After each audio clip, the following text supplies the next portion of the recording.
Chapter 203. Bring some friends along too. At the grand gates of the Saron Royal Academy, an extravagant, oversized luxury carriage drawn by 8 pure white horses came to a halt. Behind the carriage, carts piled high with provisions were lined up in succession. But that wasn't all. The entire convoy was guarded by dozens of knights on horseback and hundreds of soldiers, forming a flawless escort. Naturally, the Academy's gatekeepers were thrown into chaos. Who could this be? Judging by this, it must be someone of extremely high rank. Kriug. While the gatekeepers stood frozen with tension, the door of the ornate carriage opened, and Wendy stepped out. Her attire was indistinguishable from that of the young ladies of noble families. She was adorned in a dress that was far more elaborate and luxurious than what most noblewomen would wear, paired with stunning accessories that sparkled brilliantly. The gatekeepers were left utterly dumbstruck at the sight, while Wendy closed her eyes and clenched her teeth. This is so embarrassing. Few people truly dislike being admired for their beauty, but her appearance today was excessively overdone, too flashy, to the point of discomfort. Moreover, her line of work had instilled in her a habit of avoiding attention whenever possible. Being under such scrutiny left her feeling irritable. However, she couldn't exactly escape. The person responsible for forcing her into this gaudy outfit was none other than Claude, who insisted that she must look as wealthy as possible, no exceptions. Suppressing her embarrassment, Wendy approached the gatekeepers and spoke. "I am here on behalf of the chief overseer of Fenris estate in the Britannia Kingdom, who has business with the Academy's headmaster." The gatekeepers were visibly startled. They had no idea where Fenris was, but the mention of Britannia was more than enough. It was a powerful neighboring kingdom, known for its strength and influence. "What do we do? They're not nobles from our kingdom. Should we just open the gate? I mean, we don't even know who they are." Britannia's military might was on a completely different level compared to Saron. The gatekeepers were far too intimidated to even consider asking for identification. As they hesitated, exchanging anxious glances, a smooth yet commanding voice came from within the carriage. "What are you waiting for? Hurry up and open the gate." Oppressed by an unidentifiable aura of authority, the gatekeepers silently opened the gates. As the group entered the academy grounds, students and professors passing by stopped in their tracks. Some were struck with fear at the sight of such a massive military presence, while others were filled with curiosity over the ostentatious procession. When the carriage stopped in front of the central building, even the headmaster came rushing out in a fluster. Creak! The door of the carriage slowly opened. Everyone watched with bated breath, anxiously awaiting the person who would emerge. Thud! Long-distance travel is so exhausting. Why did the Lord send me to a place like this? Do I really look like someone who should be doing menial tasks like these? The person who stepped out with a grumble was Claude. On the way here, he had indulged in such extravagant luxuries that he had completely slipped into the role. Simply put, he had forgotten himself. People cast sidelong glances at Claude. His clothing and hat did look exorbitantly expensive, but something was off. The hat was adorned with not just one or two, but dozens of rare bird feathers, making him resemble a shaman from some savage tribe. And that wasn't all. Each of his 10 fingers was weighed down by thick gold and gemstone rings. It was doubtful whether he could even lift his fingers properly. Around his neck, he wore 3 thick gold necklaces that dangled heavily down to his navel. It seemed burdensome, as his neck was hunched like a turtle's. Additionally, his clothes were festooned with countless accessories, making it appear difficult for him to walk. Sure enough, Claude stumbled after taking just one step. Wendy quickly moved to support him, clicking her tongue in exasperation. Why do I feel so heavy?" That's what happens when you pile on so much nonsense. As Claude flaunted the unmistakable air of someone who had never handled wealth before, the academy headmaster approached him, bowing his head. The headmaster seemed too intimidated to make eye contact, keeping his gaze fixed firmly on the ground. It appeared he didn't recognize who Claude was, but that made him all the more hesitant to look at him directly. Nobles with such peculiar tastes often had something off about them, which was more than enough reason for caution. "How may I assist you?" the headmaster stammered. Claude lazily waved his hand in response. "Just arrived by carriage, nothing more." "Whom are you here to see?" "I'm here to see the headmaster. Is he around?" "Headmaster Dennis, to be precise." "I am Dennis," the headmaster replied. "Oh, so you're the headmaster. It's me, Claude. Wow, you've aged quite a bit." Dennis raised his head sharply, studying Claude's face carefully. It was unmistakable. The face matched his memories perfectly. Dennis's eyes widened and he exclaimed in shock. "Claude, are you really Claude? How on earth did you become so wealthy?" The astonishment wasn't limited to Dennis. The professors nearby, who had also heard about Claude's whereabouts through Anna, were just as stunned. The last they had heard, Claude had left the kingdom entirely to settle in another. Now here he was, appearing before them as an ostentatious, unimaginably wealthy man. It was beyond baffling. Claude, oblivious to their shock, waved his heavily adorned fingers in an exaggerated manner and said, "Ah, why are my fingers so heavy?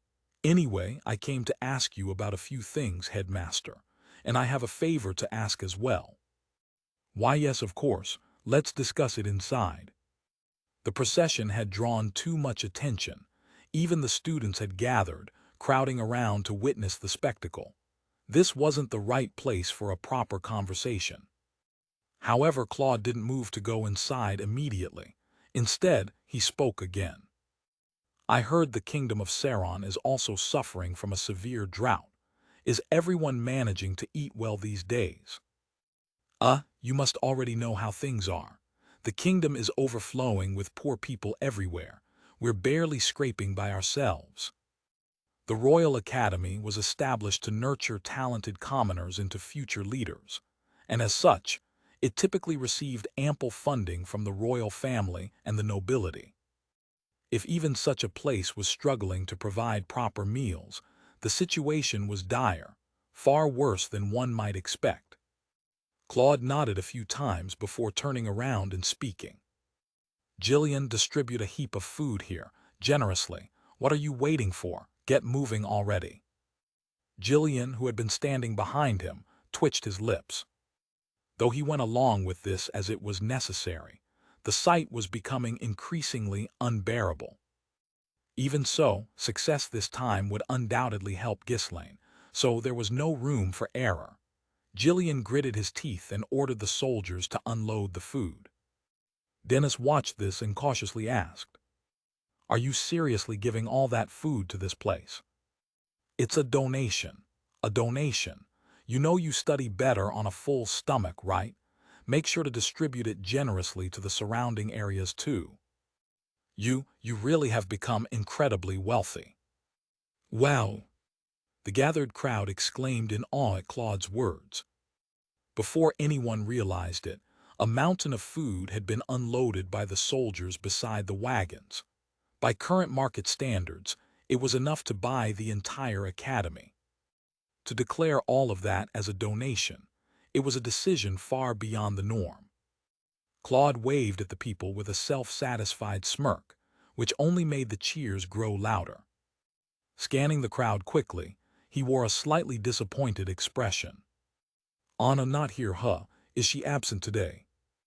Meanwhile, Dennis, full of joy, said with enthusiasm, "Thank you, truly, thank you.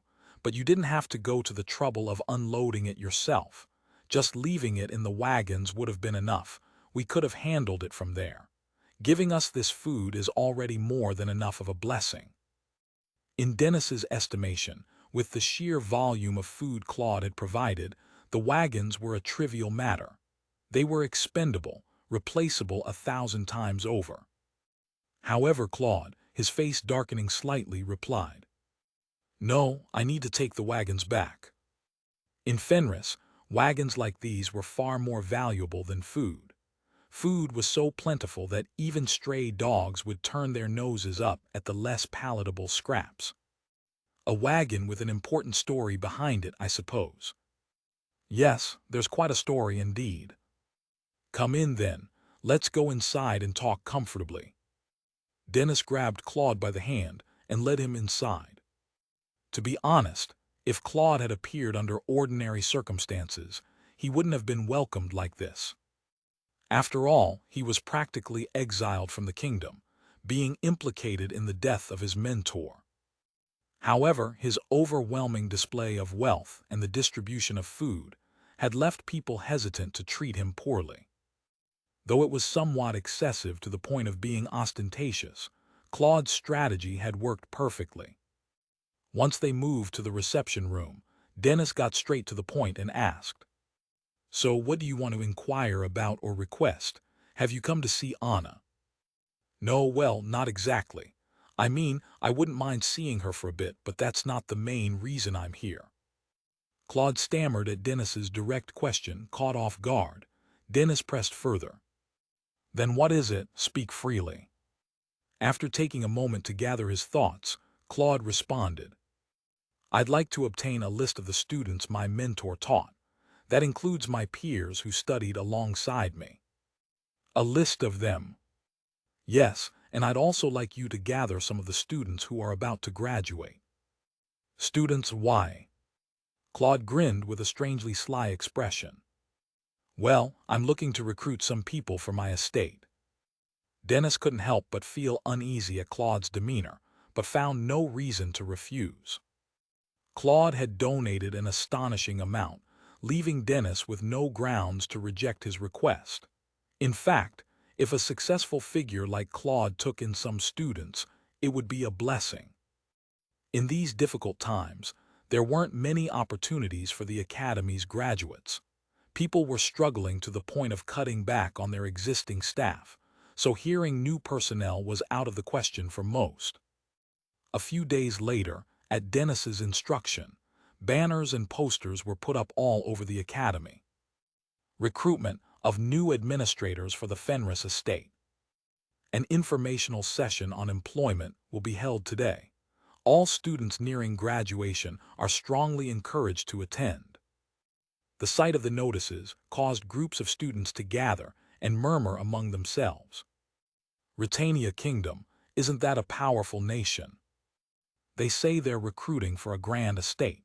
That nouveau rich guy from a few days ago is supposedly the chief overseer there. Let's go check it out." Marlon, one of the soon-to-graduate students, sighed as he watched the others. Should I go too? Finding a job these days is so difficult." The famine had led to layoffs of even existing administrators. Some estates were going as far as releasing retainers who had sworn fealty. For nobles, maintaining knights was a priority, whereas administrative officials were often seen as dispensable. Even before the famine, most estates were managed haphazardly without proper administrators. It was no wonder students, with no experience beyond their studies, were feeling the weight of uncertainty. "If this keeps up, I won't be able to find a job and will starve to death." The nobles who once supported the Academy and recruited its talents no longer visited. In times when even reducing a single mouth to feed was necessary, sponsoring or employing someone was an unthinkable luxury. "Should I just inherit my father's work?" Marlon had been reputed as a bright child from an early age. With such expectations, his parents dedicated themselves entirely to supporting him. However, reality was merciless. Among the students gathered from across the kingdom, there were far too many exceptional individuals. No matter how hard he studied, Marlon could not rise above the middle to lower ranks in academic performance.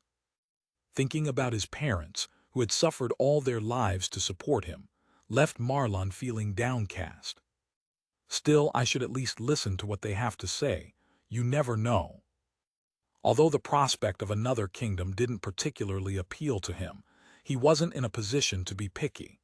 In times like these, even a single job opening was something extraordinary. Crushed by the weight of reality, Marlon trudged along lethargically. When he arrived at the academy's largest hall, most of the other soon-to-be graduates were already gathered. The situation was so dire that everyone was clinging to even the slimmest of hopes. A short while later, when Marlon saw Claude into the hall, he frowned. Just look at him, he reeks of a scam, coming all the way from another kingdom, I can already tell. The other students felt similarly to Marlon. They had shown up, fearing starvation, but any hopes they had were quickly dashed. He's a nouveau rich, no doubt about it. He looks utterly ridiculous. That person is supposed to be the chief overseer of a great estate. Claude, clearly burdened, entered the hall with Wendy's help. His attire was so flamboyant it bordered on bizarre, and it naturally soured the mood in the room. Seeing the disappointed expressions of the students, Claude smirked. Oh, how adorable!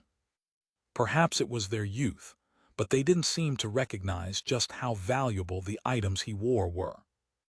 Life had taught him that, when you had the chance to collect expensive things, you should take all you could. After clearing his throat, Claude briefly introduced himself, and then began to present information about the Fenris estate. Our lord is the son of the Margrave of the northern region, and is his heir. He has unified the Diggold County and the Cabaldi County through military power, overseeing a vast territory. He is also backed by none other than the Marquis of Branford, one of the kingdom's most influential figures. There are even rumors of a possible engagement with the Marquis's daughter. The more they heard, the more incredulous the students looked. The Fenris lord's status alone was remarkable, but his achievements and background were anything but ordinary. Based on what was being described, he was a young, exceptional war hero who had become a symbol of hope for the kingdom. The fact that he was favored by the Marquis of Branford, and that rumors of a possible engagement with his daughter existed, was particularly shocking. After all, the Marquis of Branford was a figure so influential that his name was known even in neighboring kingdoms. However, what came next was even more astonishing.